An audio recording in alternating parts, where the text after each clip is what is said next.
അപ്പോൾ സ്കൂളിലെ annual day പ്രോഗ്രാമിന് വേണ്ടിയിട്ട് നിഹാരത വീട്ടിൽ നിന്ന് പുറത്ത് സ്കൂളിലെത്തിയിട്ടുണ്ട്. അതാ അവിടെ സ്കൂളിലെല്ലാ പിള്ളേരുമായിട്ട് ഫ്രണ്ട്സുമായിട്ടൊക്കെ ഇരിക്കുവാണ്. അടുത്തിനി മേക്കപ്പും കാര്യങ്ങളുമൊക്കെ തുടങ്ങാൻ ഉണ്ട്.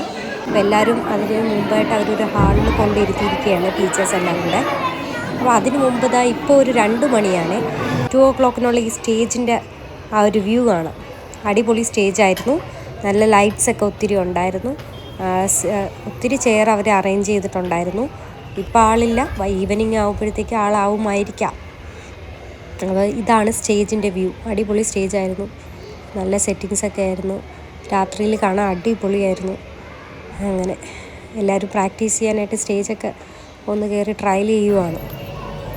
അപ്പോൾ ഇതാണ് 5 മണിക്കുള്ള വ്യൂ. ഗസ്റ്റിനെ വെൽക്കം ചെയ്യാനായിട്ട് എല്ലാവരും റെഡിയായിട്ട് നിൽപ്പുണ്ട്. ടീച്ചേഴ്സുണ്ട്, സ്റ്റാഫുണ്ട്, പാരൻസ് ഉണ്ട്, പിന്നെ കുറച്ച് വെൽക്കം ഗേൾസ് ഉണ്ട്, ഫ്ലവർ ഗേൾസ് ഒക്കെ ഉണ്ടായിരുന്നു. അപ്പോൾ അവരെല്ലാവരും സെറ്റ് റെഡിയായിട്ട് നിൽക്കുവാണ്. ചീഫ് ഗസ്റ്റായിട്ട് കൊട്ടിയം പോലീസ് ഓഫീസർ ഉണ്ടായിരുന്നു, അവിടുത്തെ വാർഡ് മെമ്പർ ഉണ്ടായിരുന്നു, അതുപോലെ പാരൻറ്റ് റെപ്രസെൻറ്റേറ്റീവ് ഉണ്ടായിരുന്നു, അതുപോലെ ഡെപ്യൂട്ടി മേയർ കൊല്ലം ഉണ്ടായിരുന്നു. എല്ലാവരും പ്രസംഗിച്ചു.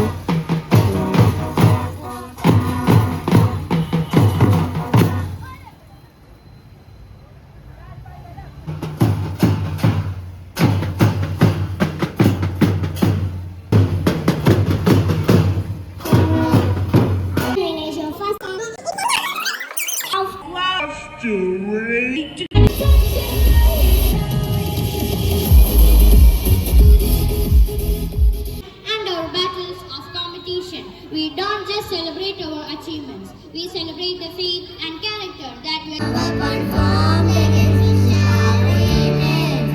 Ever rejoice, ever declare, I have a reason to sing, I have a reason to worship. അപ്പോൾ മേക്കപ്പ് തുടങ്ങിയിട്ടുണ്ട്. ഒരു നോർമൽ മേക്കപ്പായിരുന്നു. സാധനങ്ങൾ കൊണ്ടുവരുന്നെങ്കിൽ നമുക്ക് മേക്കപ്പ് ചെയ്യാമെന്ന് എനിക്ക് തോന്നി. പിന്നെ എന്തായാലും കഴിഞ്ഞ് കിട്ടി. എന്തായാലും ഡാൻസ് ഒരു അടിപൊളി ഡാൻസായിരുന്നു. നമുക്ക് ഡാൻസ് കാണാം. നോർമൽ മേക്കപ്പായിരുന്നു. നല്ലൊരു മേക്കപ്പ് ബോക്സൊക്കെ കണ്ടായിരുന്നു. എന്തായാലും അവൾ നല്ല ഹാപ്പി ആയിരുന്നു.